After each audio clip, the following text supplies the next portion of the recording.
Okay, so this is a little bit better explanation than I gave yesterday. I was pretty tired yesterday. So this is the AT Mega 328 chip, which is just an Arduino chip. I went with a standalone chip because they're $6 each, and buying one of the boards, I'm sure I'd say it wrong, is 30 something. So this is just a lot cheaper. Plus I can hopefully build it smaller because I actually don't need some of that circuitry. So it's pretty easy to do. You can buy the chips pre-programmed for $6. Then you can either put them in here and program them, or you just have to cross 5 jumper wires to the chip itself, and then you can program it just using this, which is what I've been doing lately. And it works out pretty easy. All I had to do was add a crystal and 2 tiny capacitors off the crystal, and then 2 capacitors on the 2 sides that take in power, which are supposedly just to filter out high frequency noise, which I think the power circuit is generating. But if I take them out, the thing gets all wonky. So that's in there. Then there's a resistor that gets tied to the reset pin. And actually there's a bunch of places this is documented. There's a hard copy, Arduino hard copy. Then there's a build Arduino compatible all over the web. You can find these. So this guy goes to 6 transistors on 6 of its pins, and the 6 transistors turn on the cathodes, and the planes are the cathodes. So if this transistor's on, this plane is active. Then there's also 2 shift registers, which are driven by another 3 pins off the AT Mega 328 that just send it pulses for bytes. So there's 16 LEDs on each plane, and there's 2 bytes. So that's where that comes from. All their output pins go to resistors, which cut down the voltage and then just drive the LEDs. So then I just have a multiplex routine that just says, flashes really quickly, this row, this row, this row, this row, this row, this row. And it works out pretty well. All the circuitry here is I stole from a Make project, Instructables project, Arduino AA power supply, undershield for the Arduino. Basically it just takes the 3 volts from 2 big batteries, or 2 AA's, or I'm using C cells, and does some fancy stuff using a bunch of fancy stuff I don't really understand, but it built it and it works. Turns it up to 5 volts and then puts it on for everybody to use. Like I said yesterday, the thing initially gets turned on by, actually let's zoom out. I said out. Okay. Well, that sucks. Initially gets turned on by holding down the power switch, which powers up the circuitry.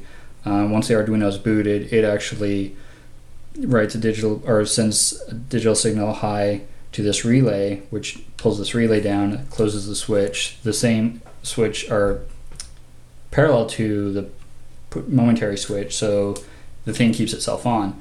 Then there's a timer running in the background when it's doing all that stuff that just says, has it been an hour? Has it been an hour? Once it's been an hour, the thing just shuts itself off. This pin goes low, the relay powers down, and the switch breaks, and it kills power to itself.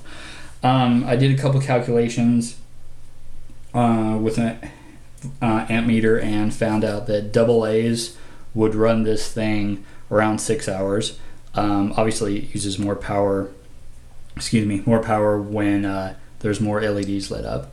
And I think best case, when there's only 1 LED at a time, it's 0.2 amps, and when all the LEDs are on, it's on almost half an amp. So calculated that would run AA batteries dry in about 6 hours, which I didn't think was enough, and that pretty much bears out with what I've been seeing. I've gone through 2 pairs of AA batteries debugging all this. So I switched to C cells, which hold around 5 times, 6 times more charge. So this thing should run for about 30 hours off D cells. And let's see, the bell jar, mason jar, is painted but not dry, and I got a hole in the bottom of it that I'm going to run all these black wires through. Then I have to build a base for to hide all the circuitry underneath the mason jar. This was fun. I had to drill the hole with the glass bit.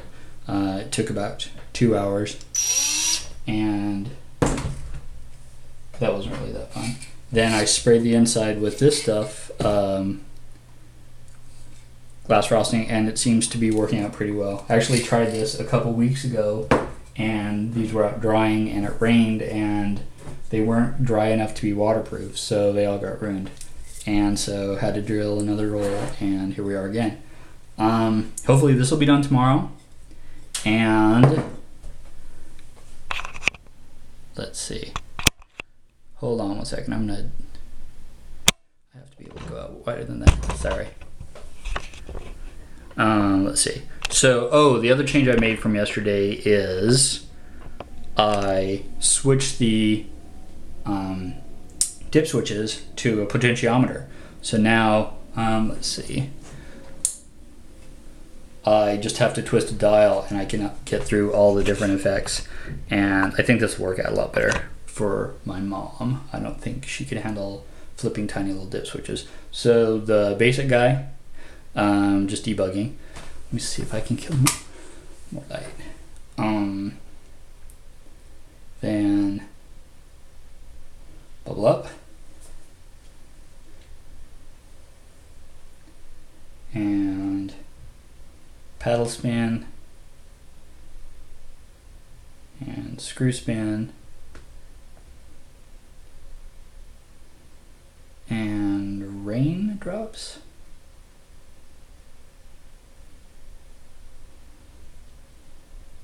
And candle. I guess I've been talking for a long time because it's burning down. So I think every 20 minutes it'll go down a level, and then after an hour turn itself off. This is the only one where it's obvious how long it's been running. Couple dots random on and off.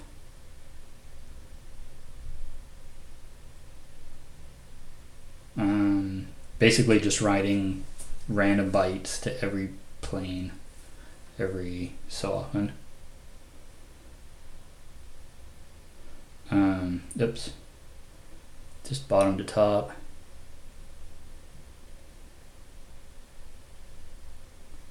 And strobing up. And the snake. And finally, ha. Oh, awesome. I have a bug in my code. The last one's supposed to be fireflies. Well, obviously I'm not doing the sensor right, so I've got some more coding to do. I guess I will give another update soon.